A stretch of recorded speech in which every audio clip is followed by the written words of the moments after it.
नमो नमः। अष्टमी कक्षायां समेषां स्वागतमस्ति। अद्य चतुर्दशः पाठः अतिलोभो न कर्तव्यः। आज 14वां पाठ है बच्चों, और पाठ का नाम है अतिलोभो। अत्यधिक लोभ न कर्तव्यः, नहीं करना चाहिए। एकस्मिन् देशे, एक देश में कश्चित् राजा आसीत्, कोई राजा था। तस्य नाम मायादासः, और उसका नाम मायादास था।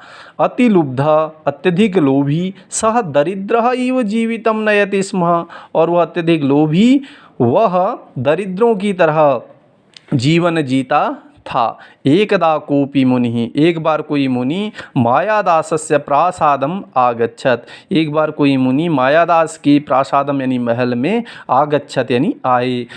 नृपति तम मुनिम सत्कारेण अतोषयत, और नृपति ने उन मुनि को सत्कार से संतुष्ट किया। नृपतिना सत्कृतः संतुष्टः मुनि अवदत, और नृपति के द्वारा सत्कार किए जाने पर संतुष्ट उन मुनि ने अवदत यानी बोला, नृपते स्वस्त्यस्तु ते, हे नृपति तुम्हारा स्वस्ति यानी कल्याण हो।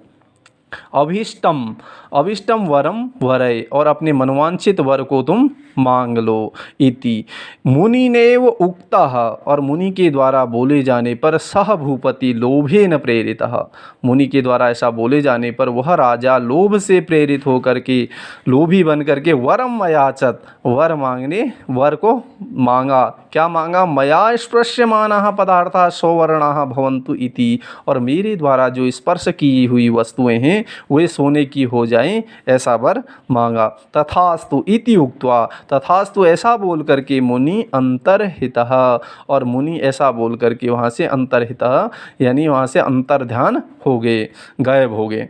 मुनेः वरम लब्ध्वा, और मुनि के द्वारा वर प्राप्त होने पर गृहं प्रविष्टः, घर में प्रवेश करके मायादासः, मायादास तत्र स्थितानि वस्तूनि अस्पृशत्, घर में प्रवेश करके उस मायादास ने वहाँ स्थित जो वस्तुएं थी उनको छुआ। तेन स्पृष्टानि वस्तूनि सद्य एव सौवर्णानि जातानि, और उसके द्वारा स्पर्श किए गए जो वस्तुएं थी वह उसी समय सौवर्णानि जातानि, सोने की बन गई।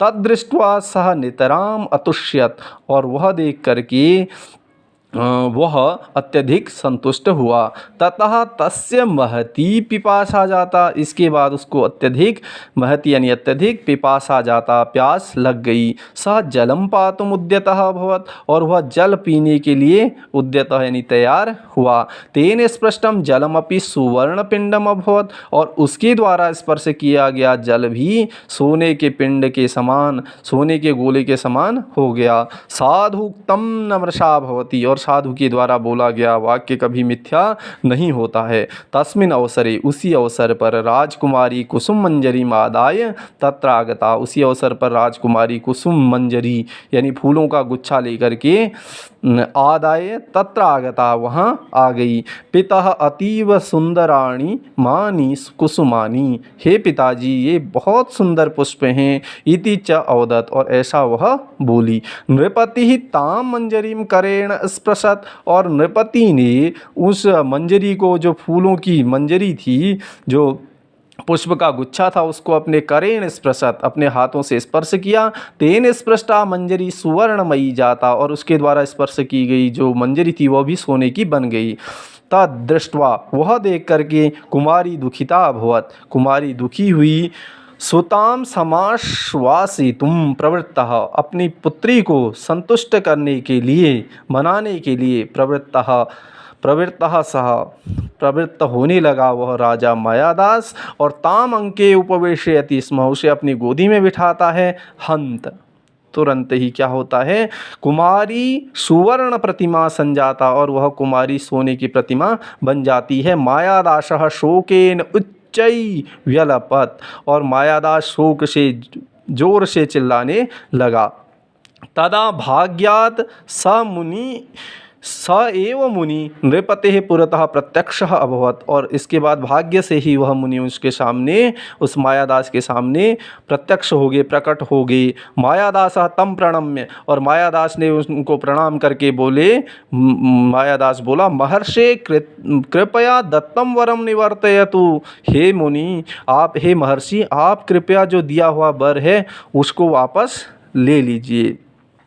तो इयं कुमारी मम जीवितम, और यह कुमारी तो मेरा जीवन है, यह मेरी पुत्री मेरा जीवन है। इति निवेद्यत, ऐसा निवेदन किया।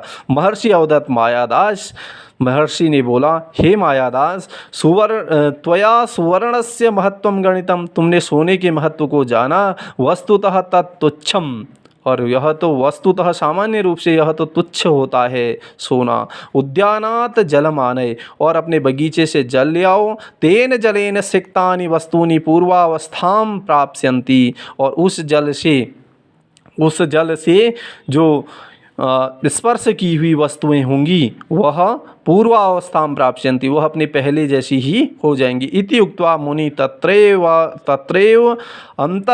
अंतर्हितः, और ऐसा बोल करके मुनि वहीं से अंतर्ध्यान हो गए। मायादासः उद्यानात् जलम आनयत, और मायादास वहाँ से उद्यान से जल लाया बगीचे से। तेन जलेन सिक्तानि, और उसी जल से सींचने पर सौवर्णानि वस्तूनि, जो सोने की वस्तुएं थी, स्वास्वाम प्रकृतिम प्राप्तानि, अपनी अपनी प्रकृति जैसी पहले थी वैसी ही हो गई।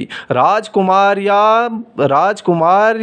अपि मंदम हसंति ही पितुम मानसम अतोषयत, और राजकुमारी भी मंद धीरे से हंसती हुई पिता के मन को संतुष्ट करने लगी। सत्य उक्तम, सत्य बोला गया है। अति लोभः न कर्तव्य, अत्यधिक लोभ नहीं करना चाहिए। स तु दुखस्य कारणम, और वही दुख का कारण होता है। तो अस्तु अस्मिन् पाठे एवमेव अस्य सारांशमपि वयं लिखामः। धन्यवादः।